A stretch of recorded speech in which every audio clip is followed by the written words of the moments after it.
Equal to 2 second पे।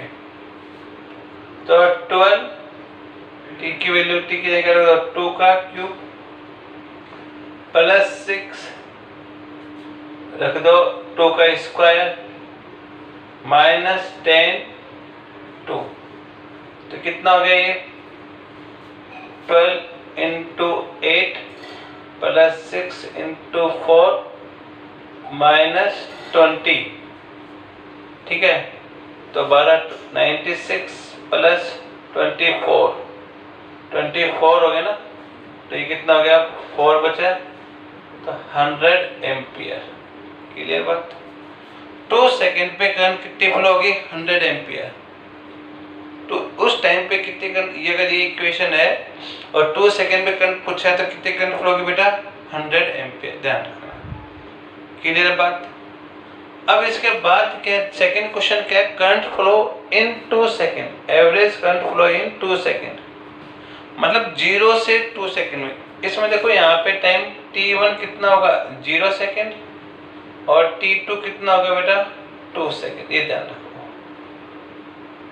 समझ में आई बात। अब हो जाएगा। तो अब देखिएगा, इसको इरेज कर दूं मैं, कोई दिक्कत नहीं। इसको आप पॉज करके आप इसको नोट कर लो। ठीक है, इसको इरेज कर देता हूं। अब देखिएगा,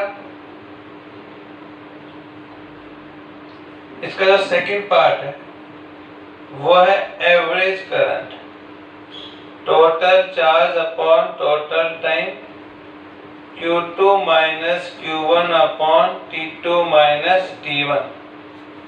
यानी कि चार्ज Q किस पर T is equal to 2 second पे, माइनस चार्ज किस पे T is equal to 0 second पे, अपॉन टोटल टाइम T2 क्या है बेटा 2 सेकेंड, माइनस T1 कितना है 0। तो अब अपने को चार्ज निकालना 2 सेकेंड पे। ये वाला फॉर्मूला दे रखा ना, चार्ज किस पे निकालना है बेटा 2 सेकेंड पे। ठीक है, तो देखो charge t is equal to 2 second पे, यहां से देखो 3 2 की पावर 4 प्लस 2 का क्यूब माइनस 5 2 का स्क्वायर प्लस 6। तो कितना होगा 3 into 16 plus 2 into 8 minus 20 plus 6। तो कितना हो गया 48 प्लस 16 और प्लस 16 हो गया, 16 और 6 कितना हो गया 22 माइनस 20 कितने हो गई 50 एम्पियर। यानी कि t is equal to 2 second पे चार्ज, सॉरी कितना हुआ 50 कूलम, कितना हुआ 50 कूलम। ठीक बात। अब देखो इधर आपको चार्ज निकालना है t is equal to 0 second पे। तो यहाँ पे t की जगह क्या रख दो 0, क्या आएगा 0 की पावर 4 प्लस 2, 0 का क्यूब पर माइनस 5, 0 का स्क्वायर प्लस 6। t बराबर 0 सेकेंड में कितना हुआ, ये तो सब 0 हो गए ना 6 कूलम, ये सब तो 0 हो गए ना, कितना बचा बेटा 6 कूलम। अब यहाँ पे एवरेज करंट निकाल लो। 2 सेकेंड पे चार्ज कितना है बेटा 50 माइनस 0 सेकेंड पे चार्ज कितना है 6.2 माइनस 0। क्लियर है क्या बात। तो कितना हो जाएगा 44 अपॉन 2, कितना 22 एम्पियर। तो एवरेज 2 सेकेंड में एवरेज करंट कितनी है 22 एम्पियर, और 2 सेकेंड पे करंट फ्लो कितनी होगी 100 एम्पियर। 2 सेकेंड पे करंट फ्लो कितनी हुई 100 एम्पियर, और 2 सेकेंड में करंट फ्लो कितनी होगी 22 एम्पियर। क्या ये बात समझ में आ गई है, नोट करो इसको आप।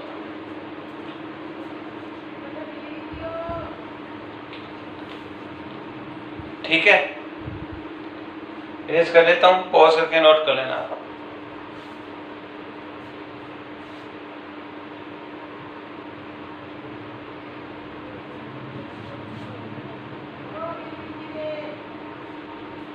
अब देखो दूसरा क्वेश्चन क्या था इसमें, अगला क्वेश्चन क्या था कि if current I is equal to, question है ये, I is equal to 3t square plus 3t square plus 2t plus, तो इतना एम्पियर, एम्पियर का A, then find the charge flow between time t is equal to 1 second to t is equal to 2 second। ठीक है, अब आपको current दे रखी है, क्या पूछा है, चार्ज फ्लो किस टाइम में, 1 सेकेंड और 2 सेकेंड के बीच। तो देखो सॉल्यूशन इसका, चार्ज का फॉर्मूला क्या होता है, integration I into D T.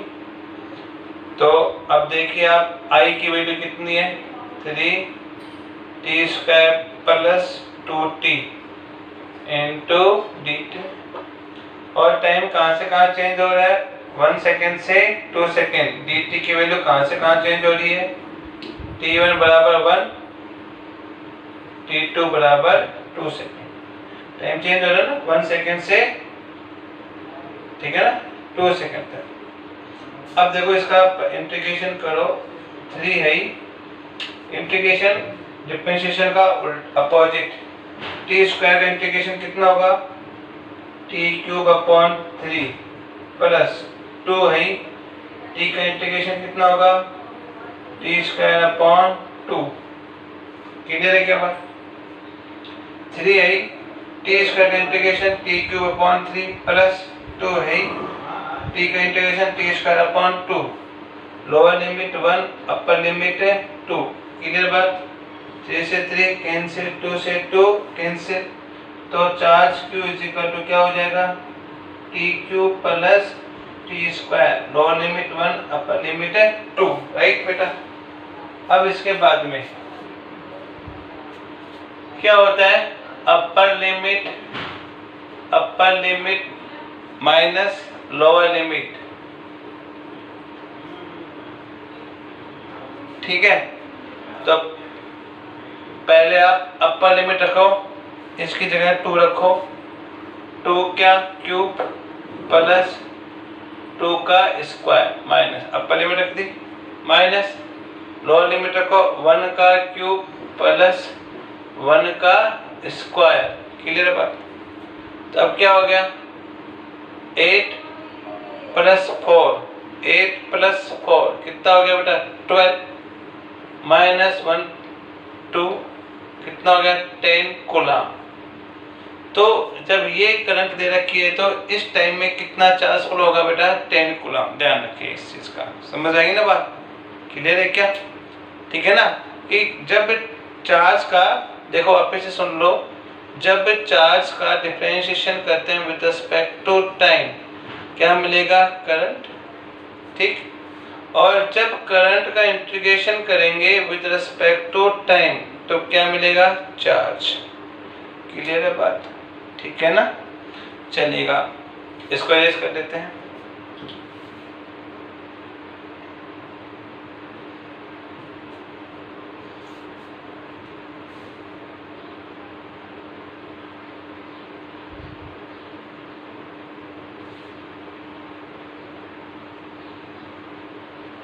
अगली बात सुनेगा कि करंट फ्लो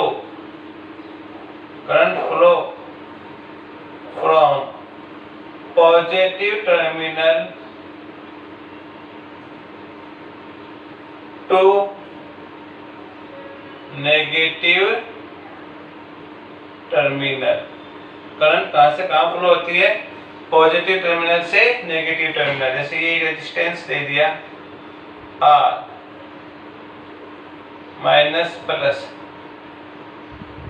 करंट कहां से कहां फ्लो होगी बेटा, पॉजिटिव से नेगेटिव टर्मिनल, ध्यान रखना, ठीक है। फिर भी ठीक है ना। करंट इज ए, जब या फिर भी बोलो जबकि भाई current is a scalar quantity. Current क्या है कि स्केलर क्वांटिटी, ध्यान रखना, ठीक है ना। करंट पॉजिटिव नॉमिनल है, फिर भी करंट क्या है, स्केलर क्वांटिटी है। Because current does not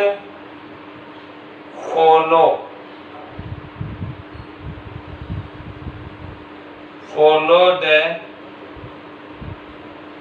vectors addition law। क्योंकि करंट क्या नहीं फॉलो करती है बेटा, vectors addition law does not follow. Vector के जोड़ने का नियम करंट फॉलो नहीं करती है, इसलिए करंट एक स्केलर क्वांटिटी है, ध्यान रखना। करंट क्या है कि स्केलर क्वांटिटी, ठीक है ना। जबकि करंट की डायरेक्शन कहां से कहां फ्लो होती है, करंट पॉजिटिव से नेगेटिव टर्मिनल में फ्लो होती है, फिर भी करंट एक स्केलर क्वांटिटी है। कैसे, देखो जैसे मान लो ऐसे है, यहाँ पे करंट I = 2 एम्पियर फ्लो हो गई, यहाँ करंट 3 एम्पियर फ्लो हो गई, ठीक है। तो बताओ यहाँ करंट कितनी आएगी, यहाँ करंट कितनी आएगी, I = 5 एम्पियर, तभी तो दो पार्ट में डिवाइड हुई ना, ठीक है ना। ये I1, ये मान लो I2 और ये मान लो I3, तो I1 = क्या हो गया, I2 प्लस I3। तो यहाँ पे सिंपल अलजेब्रिक सम हुआ कि नहीं हुआ, यहाँ पे सिंपल अलजेब्रिक सम हो गया ना, I1 = I2 प्लस I3। तो यहाँ पे वेक्टर्स लॉ का फॉलो नहीं हुआ, वेक्टर्स लॉ का यहाँ फॉलो नहीं हुआ, इसलिए करंट क्या है, एक स्केलर क्वांटिटी है, ध्यान रखना। Current is a scalar quantity, note करो इसको आप।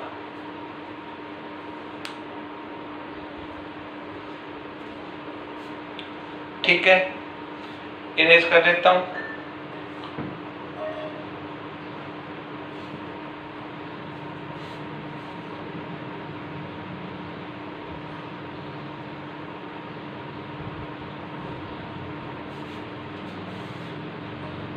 अपना अगला टॉपिक है करंट डेंसिटी, J से बताते हैं इसको, ठीक है। क्या होता है, देखो ये है एक आपकी कंडक्टिंग रोड है, इसकी लेंथ है L, ये है conducting road, cross section area इसका क्या है बेटा, A। अब देखो क्रॉस सेक्शन एरिया A, इसके परपेंडिकुलर इसमें से करंट फ्लो हो रही है I, ठीक है। तो क्रॉस सेक्शन एरिया के परपेंडिकुलर जो करंट फ्लो होगी उस करंट को क्या बोलेंगे, करंट डेंसिटी। देखो क्या फॉर्मूला, क्या डेफिनेशन है, करंट फ्लो, देखिएगा आप इधर, current flow through the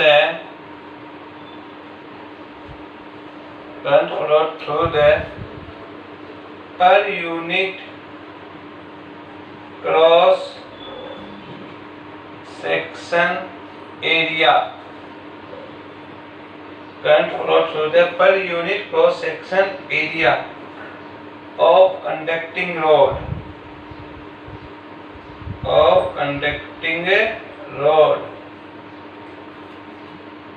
is called current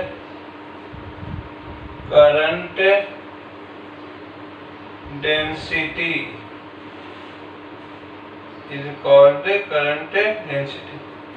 current flow through the per unit cross section area is called current density और it is denoted by J, इससे denote करते हैं इसको J से, ठीक है। it is denoted by जे। अब देखो आप इधर current density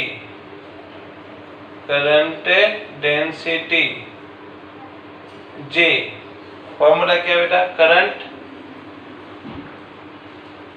upon cross section area. तो J is equal to I upon A. Current density का क्या है, current upon cross section area, J is equal to I upon A. अब इसकी यूनिट देखो, unit of current density, current की क्या है, एम्पियर, एरिया क्या है, मीटर स्क्वायर, तो यूनिट क्या होगी, एम्पियर पर मीटर स्क्वायर।